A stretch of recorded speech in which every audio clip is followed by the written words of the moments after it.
जय हिंद दोस्तों। तो आज इस वीडियो में हम सभी क्लास 12 के हिंदी साहित्य के तीसरे महत्वपूर्ण लॉन्ग क्वेश्चन का डिस्कशन करेंगे, जो कि आपके प्रयोगवाद से है।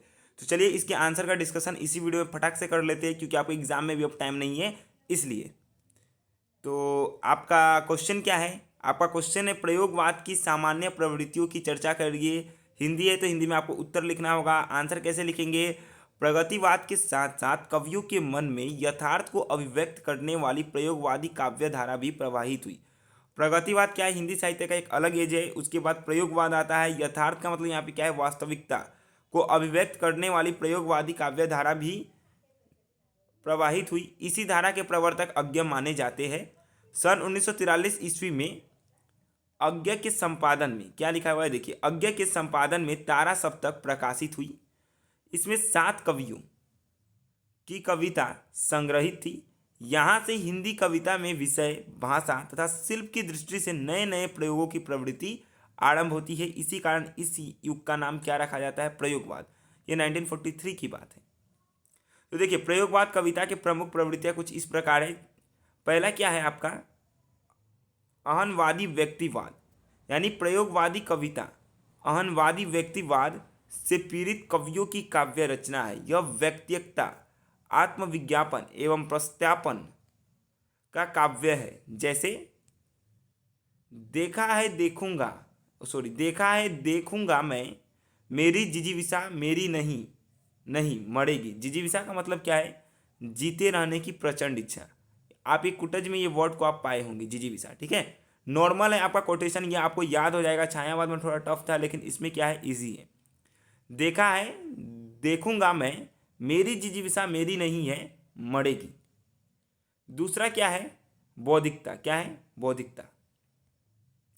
हिंदी साहित्य में कोटेशन, कोई भी आप हिंदी के आंसर लिख रहे हैं ना लॉन्ग क्वेश्चन, उसमें तो कोटेशन देना बहुत ही जरूरी होता है, तभी आपको फुल मार्क्स मिलता है। दूसरा क्या है आपका? बौद्धिकता का आग्रह।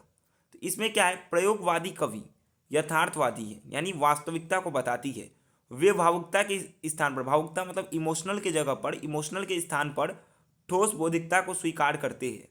प्रयोगवादी कवि मध्यवर्गीय व्यक्ति के जीवन की समस्त अनास्था, पराजय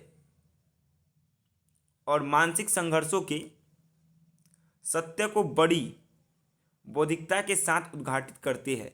अज्ञ ने बौद्धिकता के धरातल पर उतरकर ही अपनी भावनाओं को व्यक्त किया है।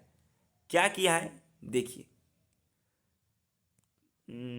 आपका किया है, चलो उठे अब तक हम थे बंधु, धुंधले में दुबके दो प्रेमी बैठे हैं। सैर को आए हैं लोग कहेंगे, धुंधले में दुबके दो प्रेमी बैठे हैं। यहाँ पर आप क्रॉस क्रॉस दे देंगे ना, तो आपको ये पूरा नहीं भी लिखेंगे तो चलेगा, अगर आपको कोटेशन याद नहीं होगा तब। अगर पूरा लिखना चाहेंगे तो ये आप क्रॉस जो काटा हुआ है इसको भी आप लिख सकते हैं। कैसे? जैसे ऐसे, चलो उठे अब तक हम थे बंधु, सैर को आए हैं लोग कहेंगे, धुंधले में दुबके दो प्रेमी बैठे हैं। तीसरा आपका क्या है? नगन यथार्थवाद।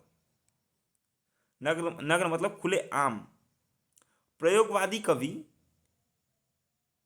यथार्थवादी बन जाते हैं। वह मर्यादावाद तथा सामाजिकता को भूल जाते हैं। जैसे कि धमनियों में उतर आई है लहू की धार, प्यार है अभिशप्त, तुम कहाँ हो नारी। ये इनकी कोटेशन थी, लाइन थी। चौथा आपका क्या है? निराशावाद। क्या है? पॉइंट, निराशावाद। ये आप याद कैसे करेंगे? नहीं पॉइंट को, इसका भी मैं एक ट्रिक बताऊंगा। 2 वर्ड याद करिए, खेल खत्म।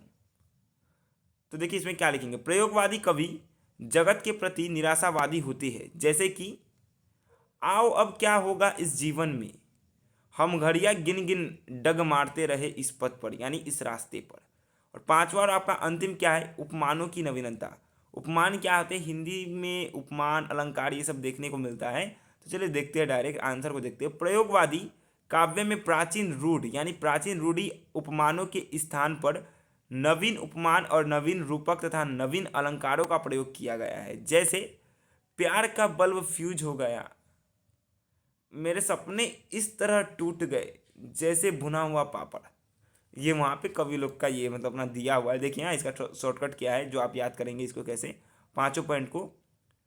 अबोन नियोप, आपको क्या याद रखना है? अबोन नियोप। और से आपका क्या है बोलिए तो? देखिए आपका पहला पॉइंट क्या था? दिखा देता हूँ आपको। अहनवादी व्यक्तिवाद, ये था ना। दूसरा क्या था, बौ अबोन, बौ से बौद्धिकता का आग्रह, न से आपका क्या हो जाएगा नग्न यथार्थवाद, नी से क्या हो जाएगा निराशावाद, और ऊ से क्या हो जाएगा उपमानों की नवीनता। तो वीडियो अच्छा लगे तो वीडियो को एक लाइक कर दीजिएगा, और चैनल पर नए होंगे तो चैनल को सब्सक्राइब कर दीजिएगा, क्योंकि आरसी एजुकेशन आप सभी के लिए बहुत ही अच्छे अच्छे कंटेंट को लेके आने वाले हैं एग्ज़ाम तक। तो मिलते हैं नेक्स्ट वीडियो में। अच्छे से पढ़िएगा, ठीक है, ज़्यादा टेंशन मत लीजिएगा, टेंशन लेने से कुछ नहीं होगा। मेहनत करिएगा, ठीक है। याद नहीं, याद शायद हो सके, याद होने में थोड़ा टाइम लगेगा। लिख लिख कर याद करिएगा, जल्दी याद नहीं होगा, थोड़ा याद करिए, उसको बिना देखे लिखिए और लिख लिख कर प्रैक्टिस करिए। अच्छा होगा आप सभी का एग्जाम, ठीक है। मेहनत करिएगा, लेकिन हार मत मानिएगा। Don't give up in any situation, understood. तो चलिए मिलते हैं नेक्स्ट वीडियो में, बाय बाय।